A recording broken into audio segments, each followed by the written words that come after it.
Po, në fakt, gjipat e zi këtu para ndërtesës së qeverisë janë në pritje të kryeministrit në detyrë Albin Kurti, i cili mbase nga do të vazhdoj për tekselia lëvizjes vetëvendosje, ku siç është bërë ditur, pra siç është raportuar në media, do të mblidhet sekretari i përgjithshëm i kësaj partie për ta votuar mandatarin për formimin e qeverisë. Megjithatë, paraprakisht, kryeministri Albin Kurti ka mbajtur një takim me presidenten Vjosa Osmani, pra i njëjti s'ka qenë i paralajmëruar për media, megjithatë për të njëjtin, pra nuk është ofruar as detaj shtesë për këtë, përkundër që kemi kërkuar të tillë. Shohim që gjipat janë duke u afruar, ne padyshim që do të provojmë që të marrim edhe një që nga kryeministri i detyrë Albin Kurti, nëse çfarë ka biseduar me presidentin dhe nëse i ka votat lëvizja vetëvendosje për ta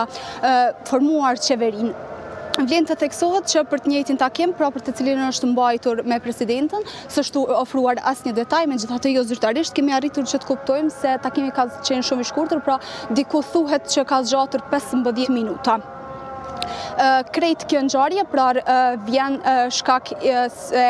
ka mbetur veç edhe një ditë kur do të përfundojë edhe zyrtarisht mandati i lëvizjes vetëvendosje afati, pra i lëvizjes vetëvendosje për ta formuar ose jo qeverinë. Kujtojmë që kjo parti me 26 tetor pati dështuar, ne po e shohim kryeministrin Kurti, pra do të provojmë që ta bëjmë një zgjidhje.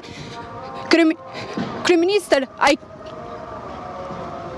megjithatë, pra ashtu dhe siç po mund të shihni nga këto pamje, patëm të pamundur që t'i japemi më tepër, ne padyshim që pas saj do të vazhdojmë edhe tek selia e lëvizjes vetëvendosje për të parë se si do të jetë mandatari i ri për formimin e qeverisë dhe çdo detaj tjetër do ta sjellim për të gjithë shikuesit me kohë. E qartë, Endrita, faleminderit për juve për këtë paraqitje dhe për mundin apo tentimin për t'i bërë ndonjë pyetje zoturit Kurti.